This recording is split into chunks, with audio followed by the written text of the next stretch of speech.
Hello, YouTube. Robert Alvarez, the Psychic Witch, also known as Mr. Lighting and a Fan. How are you? Today is Tuesday. I'm already thinking a day ahead. Tuesday, November 3rd, 2020. The time is approximately 6:36 p. No, actually, it's about 6:38 p.m. Eastern Time. Um, in the United States, it is Election Day. I am very happy to say that in my area, it has been calm. In fact, one would think it was just another day in my area because unless you saw like the different polling places and the I voted stickers, and yes, I did vote. Before you ask, yes, I did vote. But it's just it's so different. It's like and it's so funny because I almost never talk about politics in public. Sometimes I do, but it's very infrequent, and I talk about it even less in private. Go figure. But I will say that I am very happy with the local politicians in the municipality in which I live, in the city and state in which I live.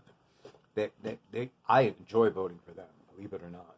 But all that aside, welcome to WEDIN, Witching Every Day in November. WEDIN. This is WEDIN 3 from yours truly, Robert Alvarez, the Psychic Witch, also known as Mr. Lighting and a Fan. And I want to acknowledge Asen Knight. I hope I'm pronouncing your first name correctly. Because he actually divinely inspired this particular WEDIN video. So in WEDIN 2, I happen to talk a little bit about New York City witch history, or Witchstory.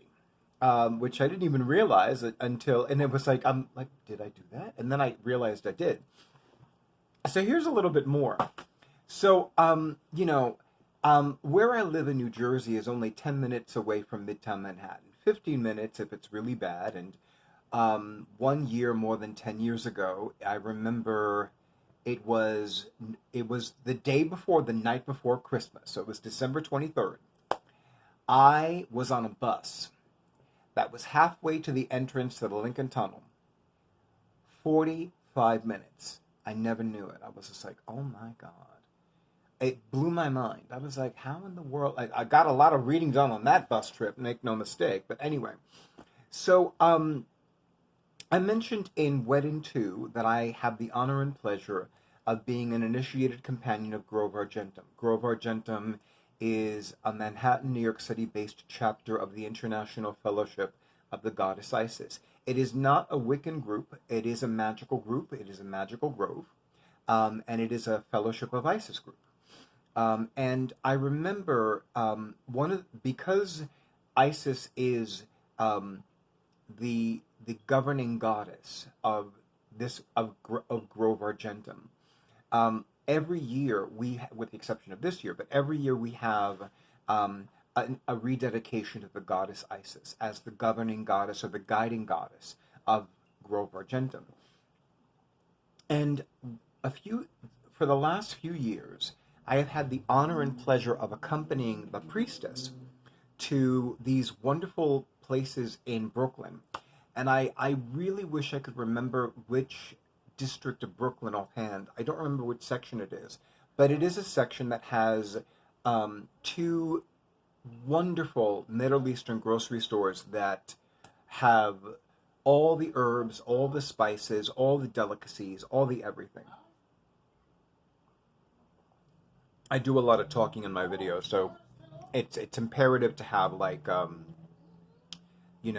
lubrication. And I need to check something for a moment.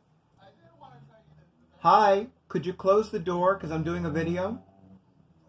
Thank you. These I'm doing myself. My awesome audiovisual person does the other videos that I do. But anyway, so one of the sites that I see when I go to this place, to this part of Brooklyn, is the original location of Magical Child. Now, Magical Child, which was originally known as the Warlock Shop, was one of the very first major witchcraft stores in New York City. It was the Warlock Shop in Brooklyn. It became the Magical Child, ending with an E, in Manhattan. And the Warlock Shop slash Magical Child was very involved. Well, it actually was a part of not only the witchcraft scene of New York City, but also the gay male witchcraft scene in New York City. And Eddie Basinski was a major part of that store. And I actually do not remember the other person that was connected to him. But I seem to recall that this other person was both Eddie Basinski's business partner and also his lover. I will at some point remember, and I'll, if anything, I'll just do some research and I'll make sure to, like, put it in the description box. But I will say that, unfortunately, the number of Wiccan stores and witchcraft stores in New York City in general, and in Manhattan in particular, has decreased considerably. And it's a combination of factors. I mean, unfortunately, the rents in Manhattan have increased these last several years.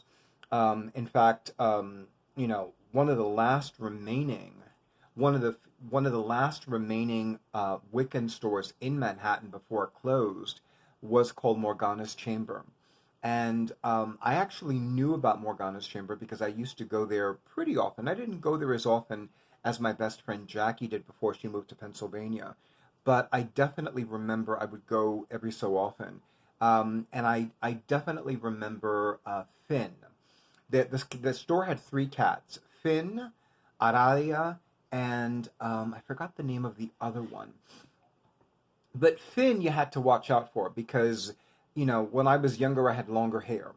And Finn loved, like, chewing on hair. So if you weren't careful and you happened to have your head very close to his mouth, well, you got a little, like, ah. So Morgana's Chamber was a really great store. And I loved the energy. I loved the variety of merchandise. Of course, being a lifelong cat lover, I loved going there. And it was so funny because I remember after I began venerating the goddess, that's when Aradia would acknowledge me.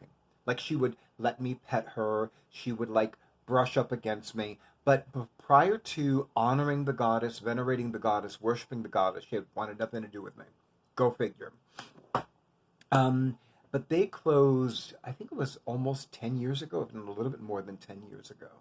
And one of the few remaining witchcraft stores in Manhattan is Enchantments. And there are a few other stores, but they're not Wiccan stores. They're not occult stores. They're metaphysics stores. Namaste Bookshop is a very popular metaphysical bookstore in Manhattan. They have readers. They sell metaphysical merchandise like crystals and herbs. Well, they don't really sell herbs so much but they do sell essential oils and essential oil blends. And of course, they sell tarot decks and oracle card decks and metaphysical books. But they definitely do not. They would not be considered a Wiccan store. If anything, it would be metaphysical slash New Age slash light worker store. So there really are some stores that remain. And of course, the fact of the matter is that, it is less expensive to work from home. There's people save a lot of money. I mean, it's one of the reasons why I have always felt natural with giving readings from home. I have all of my crystals, I have my altars, I have, all the decks that I could possibly need. I have the incense. There are some places where I just can't burn incense. It's hard to believe. It's not that many, but, when I first became a professional reader, I noticed that there were some places that burning incense was an issue with people. Then again, I didn't always give readings in metaphysical stores.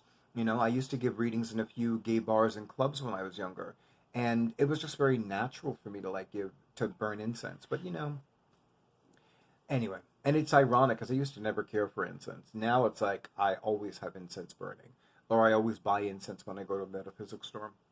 I will definitely include little tidbits of witch history in the New York City area in a few upcoming videos. And I already have a really good a really good set of ideas for future WEDIN videos. But for now, YouTube, thank you so much for honoring who I am and what I do.